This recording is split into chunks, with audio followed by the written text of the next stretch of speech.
Good afternoon or morning. I'm Tokan. I'm a resident of Sonoma Mountain Zen Center here for the last couple of years. I also was invited to be the Shuso for this Ango period. Ango means a peaceful dwelling, and it's a tradition that goes all the way back to the time of the Buddha in India, where the mendicant monks of the time would gather together in a community situation rather than just wandering around kind of more independently because of the difficulties of travel during the monsoon season. So they would get together and form a sangha and with the spirit of harmony and practicing together.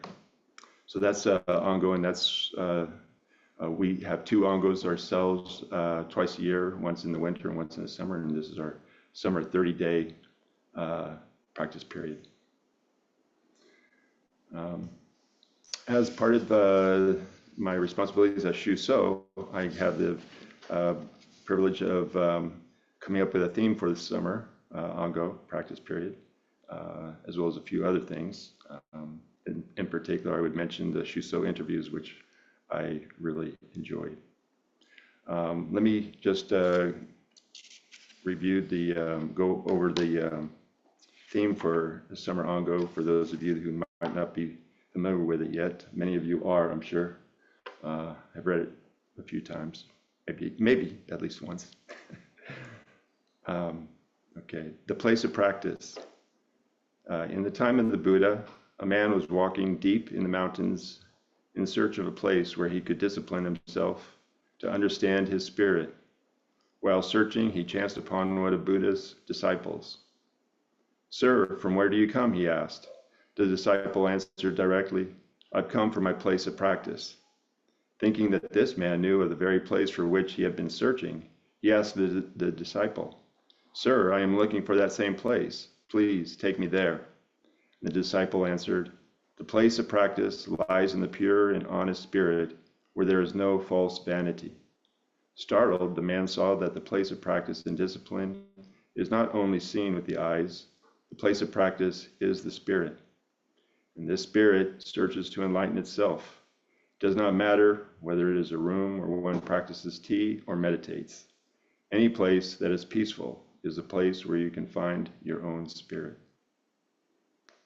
And I got this from a book called Tea Life, Tea Mind by Soshitsu Sen, the 15th Urasenki Grandmaster of Tea.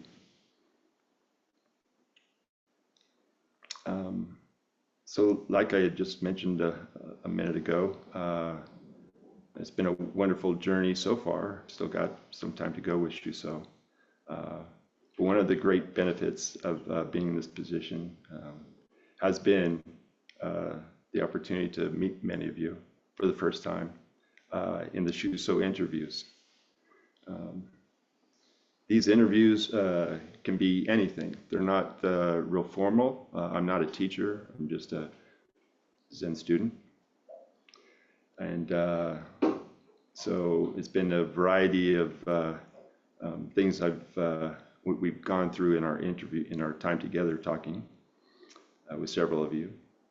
But a couple of things that seem to pop up over and again are the precepts and the bodhisattvas, and a deep question of how to deepen our practice.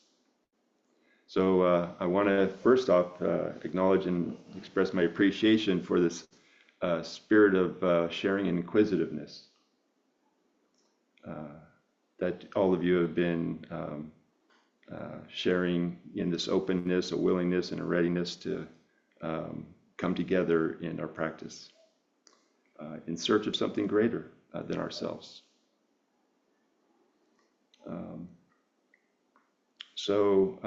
I want to mention that, so that's basically what my talk will be about, is various aspects of practice. And I'd like to start with mentioning that the Zen Center was founded by Roshi in 1973, and Roshi was a student of Suzuki Roshi in San Francisco Zen Center. And his mission became over time to continue Suzuki Roshi's legacy of transmitting the Dharma to the West. And Suzuki Roshi himself had talked about how his American students, in questioning aspects of Zen, they were bringing a new kind of life to Zen. Suzuki Roshi kind of came to America in search of a new vitality in Zen that was becoming a little different in the traditional areas of Asia and Japan in particular, where he comes from. And so that's kind of where we are here at the Sonoma Zen Center, in following that legacy of exploring the frontiers of the Dharma with our practice and with our practice together here. Suzuki Roshi had a wonderful way with words, and I'll be probably using some of them as I go along here. But it kind of he summed it up with talking about it, this raw spirit in the West, as a beginner's mind he was very appreciative of. And of course, that is reflected in the book that he did not write, but the book in his name, Zen Mind, Beginner's Mind, which was actually composed by students of his back in the 60s that were compiled from talks that he gave. And those talks that he gave that are recorded in the book are very amazing teachings, very amazing, just life-giving lessons that somebody from so far away, not familiar with the English language, could come up with such beautiful and touching and deep clarity and directness as what's recorded in that book. So highly recommend that book as well for any of you who are searching for a way to introduce yourselves to our practice. This sincere and inquisitive mind of his students we call also is known as wisdom seeking wisdom. And this is a very important point. This wisdom seeking wisdom is pointing to the reality that we all have this capacity in us from the beginning.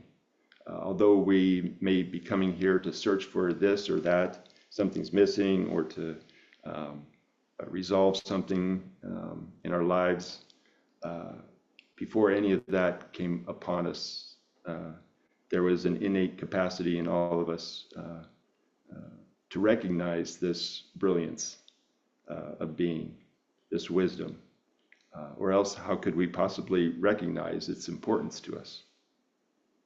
So the only thing is that we haven't fully realized this yet, and we haven't gained confidence in ourselves, in our own practice, in our own lives, to accept that and trust that. But it's there for each of us.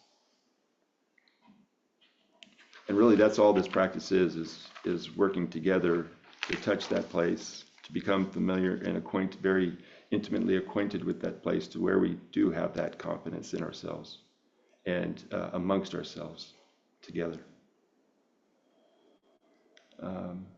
Buddha himself came to realize this human capacity for wisdom and compassion. And I'd like to review that origin story a little bit, just so we are all working together with some of the same stories. So Buddha was alive some 2,500 years ago. He lived in the north of India. He was born into a noble family. His father was the king of the territory. And he lived a very luxurious life. His father went out of his way to help prevent Siddhartha, which was his given name, from coming into contact with many aspects of life to avoid his exposure to the suffering aspects of life. His father had other aspirations for him than to have him become a holy person of the time. And that worked for many years. In fact, Siddhartha went on to marry and have a son, Rahula. And but at one point, somewhere along the way, he was maybe about 30 years old, he got adventurous and decided that he wanted to go beyond those walls and see what life outside of the palace was like. And so he got his charioteer to drive him around the kingdom. And as he was going about seeing what life outside the palace was, he came across people in various states of suffering, from being ill and sick, elderly, and those, impoverished. And something along that experience caused him to have a question about what kind of a life is this that we all have, that we're all exposed to. He's used to this great luxury with all of his wants taken care of and provided for, and he hasn't really known any of these kinds of suffering before. And so this opens up this deep question in him, what's going on? So upon his return to his palace, he renounces that life of his, at least for a while. He wants to go out into the world, and with great resolve to figure out what is it that he's been missing, and with a deep sense of compassion and wanting to empathize with the people that he saw experienced suffering out there in the world. He went out of the palace and wandered for some 6 years. And he undertook some very extreme ascetic practices at the time, great deprivations of body and mind. But none of that seemed to be very effective. None of that really advanced his curiosity or deep questioning about how can you deal with this unfortunate condition that we are all born into, of living and dying. But after 6 years, he kind of, and he was, during that 6 years as he was wandering around, he's visiting various masters of various traditions. At that time there wasn't any Buddhism. But he's kind of getting disappointed, and he's getting a little impatient after 6 years of all these deprivations and searching, but not really finding the answer that satisfies. So he resolves one day to stop his asceticism. Actually, I think what happens is a village girl comes to him one day, seeing his poor situation, and offers him some food that he's been depriving himself of. He, for somehow that meeting between this young girl, who's maybe a teenager, and himself, he accepts the offering, and he starts to take in the food, and he realizes that actually was pretty helpful, that made him feel better, and yet he still had the deep question of what is it really going to take to understand what's going on here in life. And so inspired by the empathy and compassion of this young child, he makes a final determination that he's not going to move. He's going to sit down and until he gets some kind of great insight or realization about what to do better in this world. And so he sits himself down underneath a tree, Uh, it's the, it was a fig tree, pitfall tree, I believe is what they called it, there in Bodh Gaya and at Varanasi. And he resolves to not get up until he has this insight. So he sits all day and all night.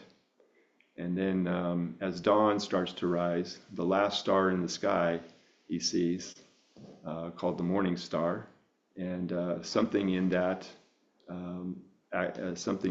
experience awoke something in him, and he became, greatly realized in that moment about the condition, the human condition, suffering, and what to do about it. And there was nobody around to confirm this great insight for him. So he touched his hand to the ground in search of verification for the reality of this insight. And thus was born the Buddha as we know him. So the rest of his life he spent on a mission to share that wisdom and knowledge and insight with everyone else that he could, in the effort to, out of a spirit of compassion and an effort to save all sentient beings. So that's the core, that's at the heart of our Buddhist practice. Zen or various other streams that we may call ourselves, it all goes back to that origin. Of course, that was some 2,500 years ago.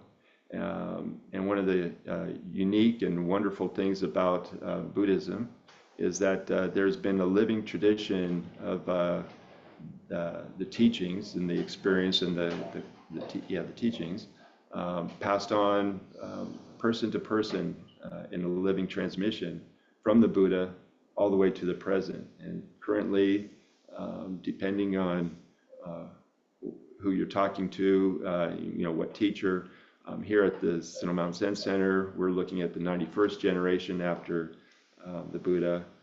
Other traditions may have more or less, but it's an incredible lineage from person to person. There's no transmission of a book or sutras necessarily. It's mind-to-mind transmission that can be traced back person by person all these 2,500 years.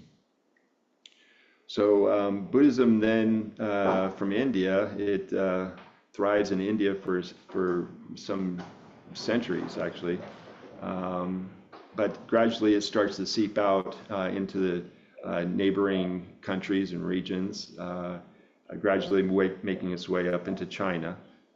And from India into China, the first time this tradition of transmitting the Dharma person to person, though, doesn't happen until one of our ancestors called Bodhidharma makes the trip from India to China.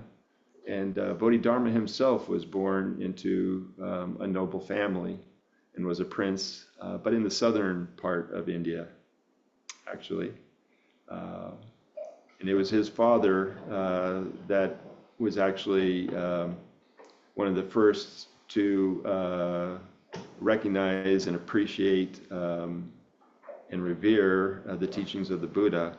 And so he actually brought a revered teacher down from the north of India down to spread the Dharma in the south part of India where his kingdom was. And this happened to be on the coast as well, the southeast coast of India. So by and by, the Bodhidharma, which is the third son of this king, and under the tutelage of Prajnatara, he became authorized to teach and was recognized as a realized Buddha himself. So he was asked by his, or assigned, tasked by his teacher to bring the Dharma then in person to China. And being on the coast of India, he was able to take the sea way up to China rather than the overland routes, which probably would have been an even longer journey over the Himalayas and whatnot. So he goes by sea. Takes about 3 years to get up there into China, and he ends up spending the history says about 40, 60 years after he leaves India. He continues living in China. And I won't go into that so much because we can just keep going on with the details of the history on and on. But it is significant to know that it was transmitted in person through Bodhidharma into China.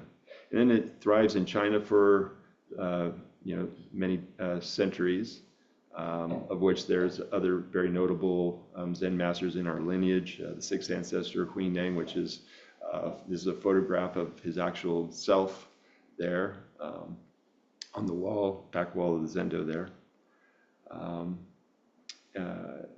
And then I guess about the 13th century, by that time, the Dharma has been transmitted into China and into Korea, and then over into even into Japan by that time.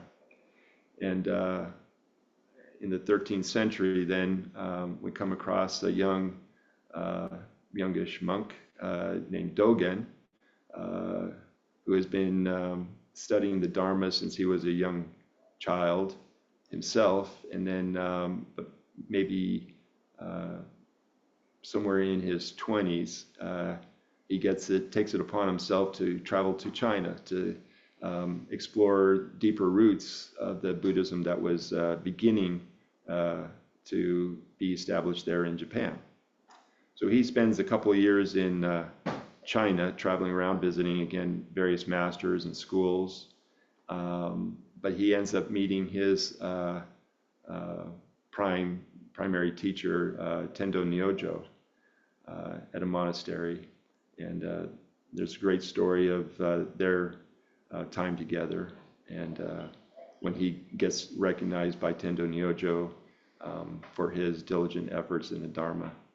And so he's able to then return to Japan and bringing the authentic transmission and teachings of the Dharma to Japan for the first time.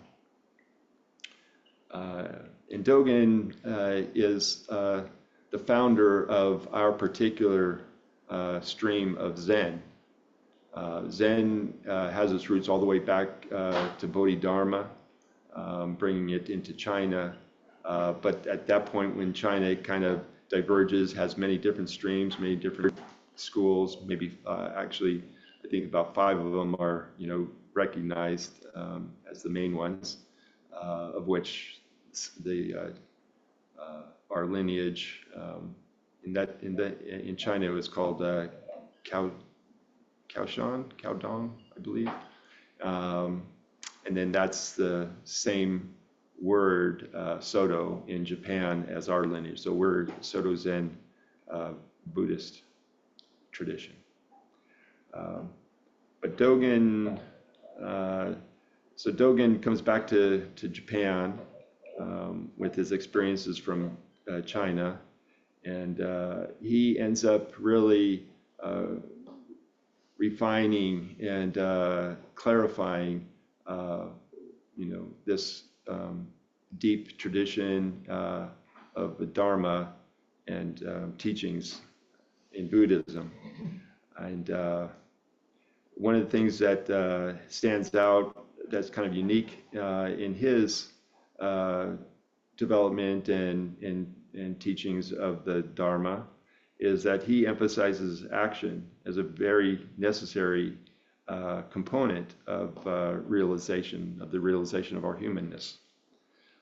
So while other traditions will focus more on philosophical understandings or various other kinds of practices, chanting the names of the Buddha and things like that, Dogen's particular flavor is this deep understanding of the necessity of action and what it is that we actually do with ourselves in very ordinary daily activities is what is reflective of our actual realization. And therefore, it's also something that we can use and be with to realize our own deep wisdom and compassion. So that is an important component here that I want to point out, that emphasis on action and practice. In fact, it is so identified, the oneness and equality of practice and realization, that they've got several terms for it that I'd like to share here. Basically, they're expressions of, like I said, really the oneness and equality of practice on the one hand and realization on the other. And you don't have the one without the other. So there is no realization with practice, and there's no practice that doesn't happen without realization. So in Japanese, one of the words to describe this is Shuso Ito. But they also, to get it from another angle, it's translated, there's another word, Honsho Myoshu, and that's translated as original realization, wondrous practice. So again, this the idea that there's this original realization before we even step foot in Buddhism or think about Buddhism or hear about Buddhism. There's this original realization of an authentic self, but the actual understanding, appreciation, ability for us to live that realization is also comes hand in hand with our willingness, our ability, our openness to practice the Buddha's way. Another term for this, in case we don't get it the first couple of times, is there's practice within realization. So that's the opposite, or from the other direction, there's practice within realization. And that's Shoujo no Ju. But Dogen takes all of these with a grain of salt, or appreciates these in and of themselves, but then he's going to throw at us another thing to consider.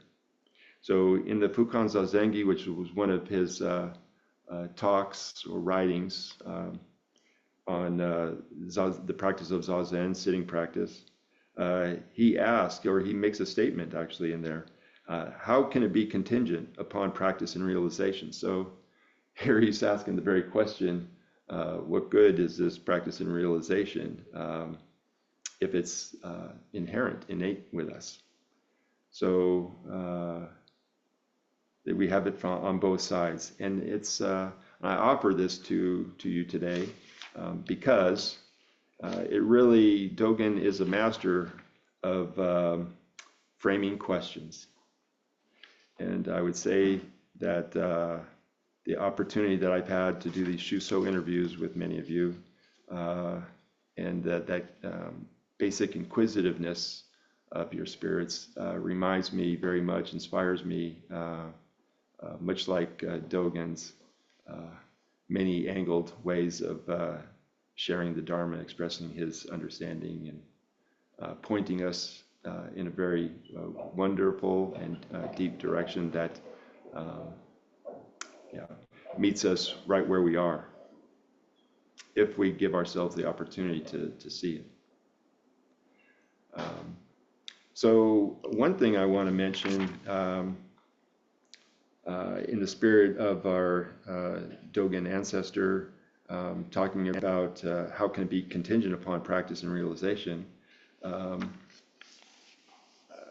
I want to throw out there that in his, as you read through his stuff, Zazen is not Zazen, okay? Around here, we often refer to Zazen as our sitting practice. But Dogen really twists it and expands on it. That Zazen is Zazen, but it's also beyond Zazen, in that Zazen is the activities of our everyday life. It's an expression of this innate humaneness of ourselves, within ourselves.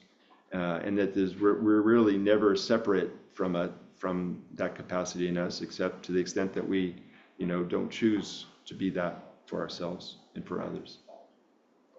So our sitting practice is actually known as shikantaza. I don't know, that's a word that's not as frequently used around here, but shikantaza is more explicitly referring to our form of sitting.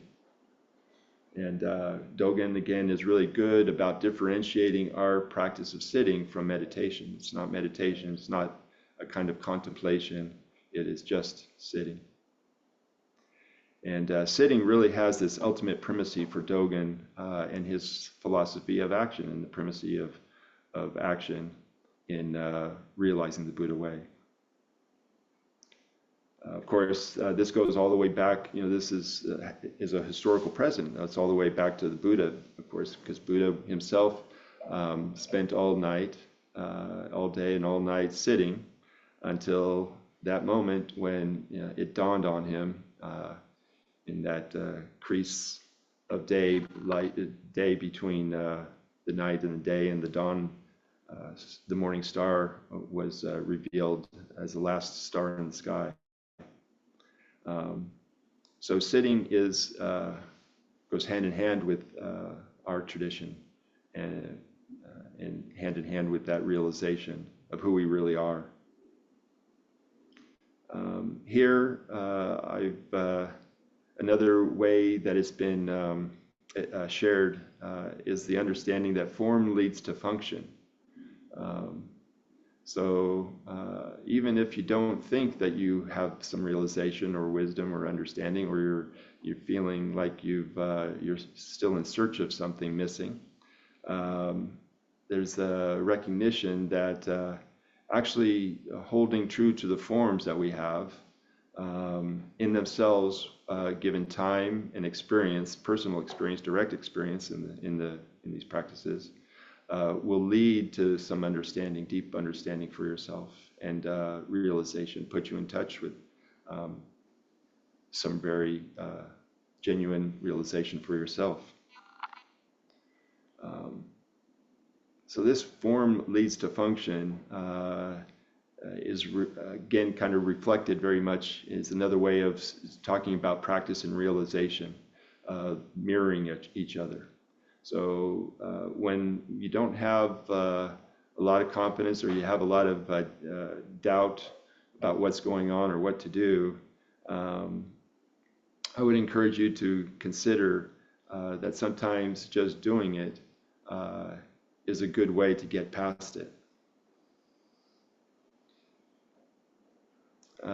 So that's some of the sitting side of things that I'd like to talk about and share. But there's a few others that go along with our forms and the things we do here in pursuing, in living the Buddha way. And that is the precepts, for one. So like last night, we had a Fusatsu ceremony. It's an atonement ceremony. Also, we refer to the Fusatsu ceremony as at-one-ment. So it's not about sin or guilt or that sort of aspect of it, but really it's a way of aligning ourselves with something more basic and fundamental in ourselves and in the world. And in the Fusatsu ceremony, we go through,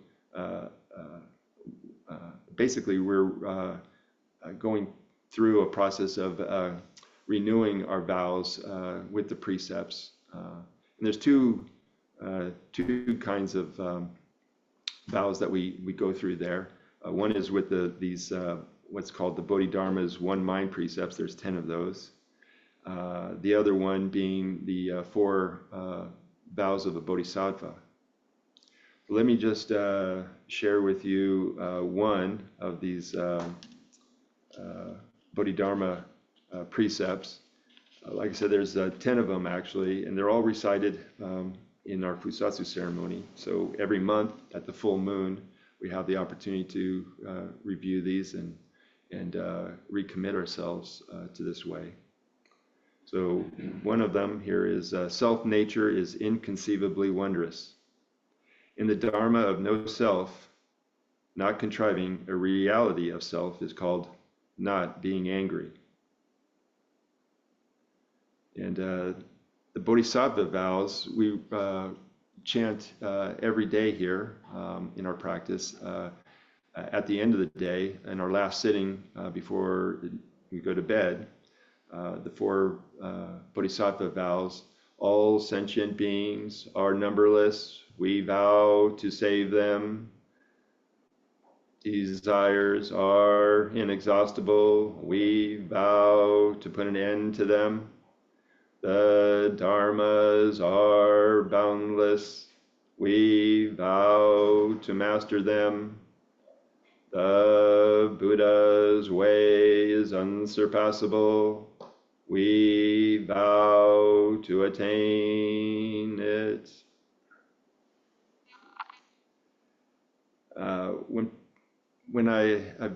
When people bring questions about the four Bodhisattva vows to me, often what you'll hear is, well, that's impossible, or, how can you possibly accomplish that if beings are numberless, but you vow to save them? It seems ironic, paradoxical, impossible.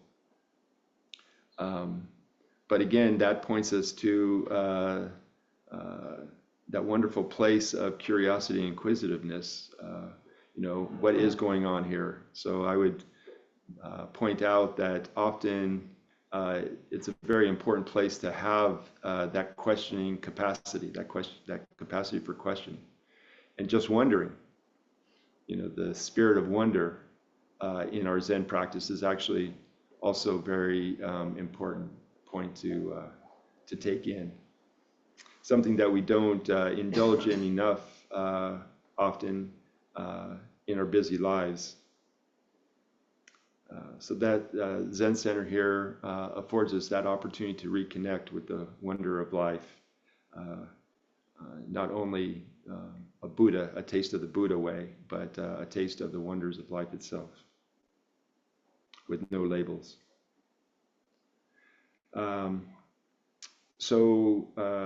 With those Bodhidharma precepts that we recite, that's also intimately involved with a ceremony that we have in our tradition called Jukai, which is receiving the precepts themselves.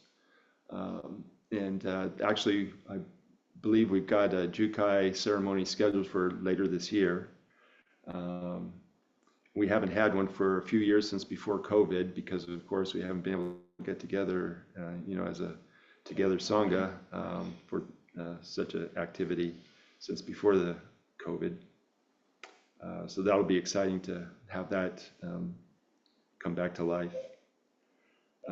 But in the Fusatsu ceremony last night, I'd like to share something that's transmitted there, talked about. So in receiving these precepts, there's a line at the end: to receive is to transmit. To transmit is to awaken. And to awaken is true Jukai. So that reflexive capacity again to receive and to awaken right before our eyes, it's something accessible not only under special situation, but also in a more everyday, in our everyday lives actually. Simply to receive is to transmit, and to transmit is to awaken, and to awaken is true Jukai.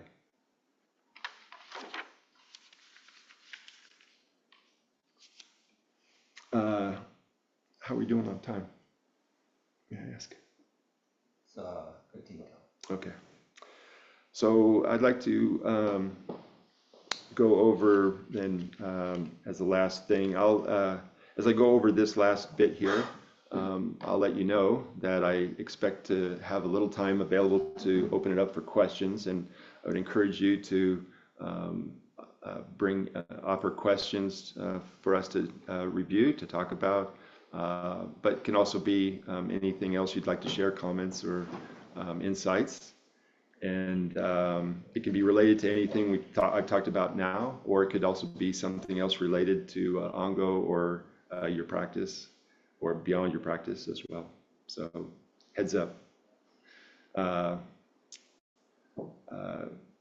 As the last bit I'd like to talk about here, before turning this over to everyone else, is how to deepen your practice. So that was a beautiful question, and it came up over and over in different ways, but essentially that's a very clear way to express it. And I might offer, in reflecting upon that, I might offer a few things from my own experience that I could offer in response. So first off, deepening our practice. What is the point of deepening our practice? Okay, so that's a good question. Where does this need to deepen our practice come from if we already have a deep wisdom within us? So I'd offer to that you honor that as well, before you worry too much about whether your practice is deep or needs to go deeper. But on the kind of a more material side of things, I might offer that if that is a yearning, you can consider expanding your engagement with some of our practices here. Namely, we have a full range of activities in our everyday life of practice here at the Zen Center. Some of them are kind of more formalized and have names for them, fancy names for them. So those are the easier ones to potentially start incorporating or considering, somehow engaging with in your own practice. And that would be, Samu. Samu is work practice we have here. There's a never-ending need for, care of the Zen Center in many different capacities. Some more physical, some more, not so physically engaged, taking care of cooking in the kitchen, caring for the buildings, cleaning, whatnot, as well as, of course, the garden and taking care of 80 acres of land here. So all of that is work practice and Samu opportunities there. But some of the other kind of more formal ones that some people who are not familiar with our Zen tradition might not be familiar with, can be as simple as like oryoki. Oryoki is a formal meal practice. So in fact, after this talk, we will then proceed on to our lunchtime meal, which will be served in oryoki style, which is a formal meal practice. It comes with a special set of bowls, and there's a whole choreographed process of unwrapping and giving and receiving food and taking in nourishment. So oryoki, if you haven't had the opportunity to engage in oryoki, that's a good one to get into. Of course, meeting your teacher in Dokusan is a fundamental part of our practice as well.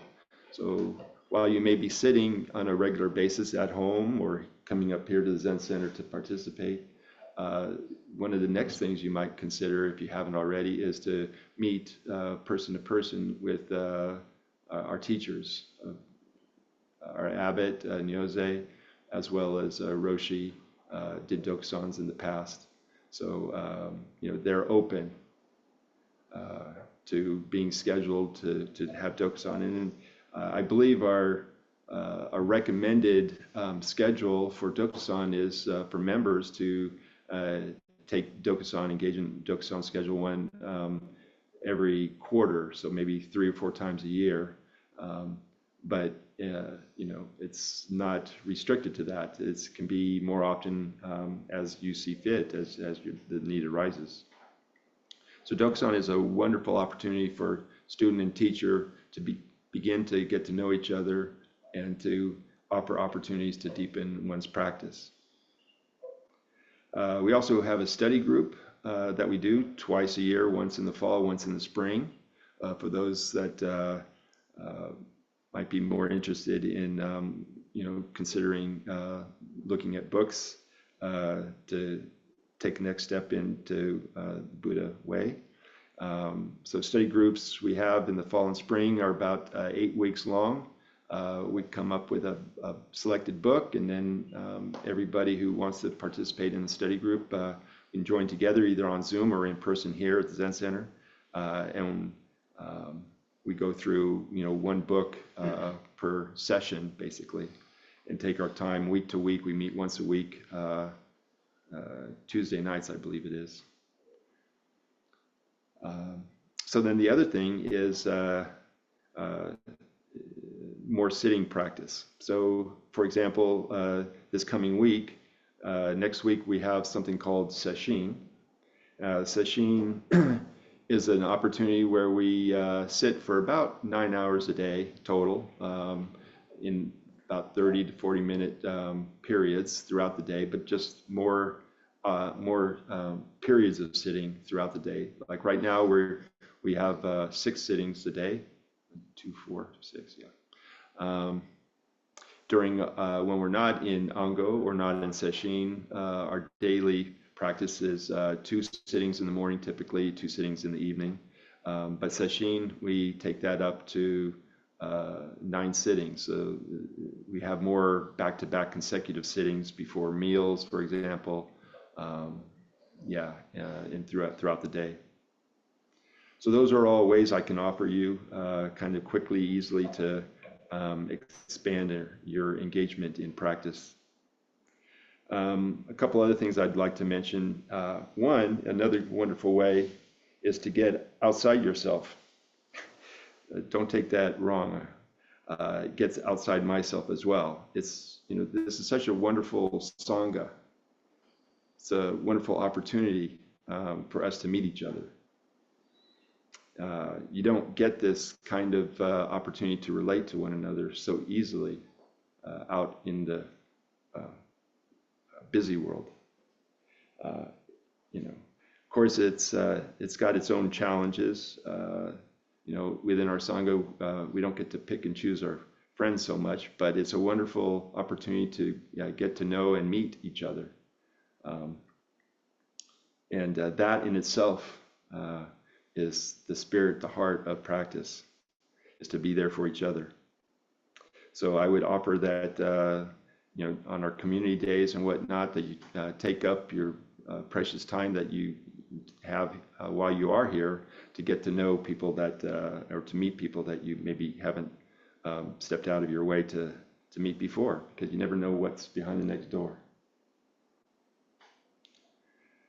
And let me assure you, you know, I am deeply inspired and touched by, you know, all the wonderful beings I come across here over and over and over again.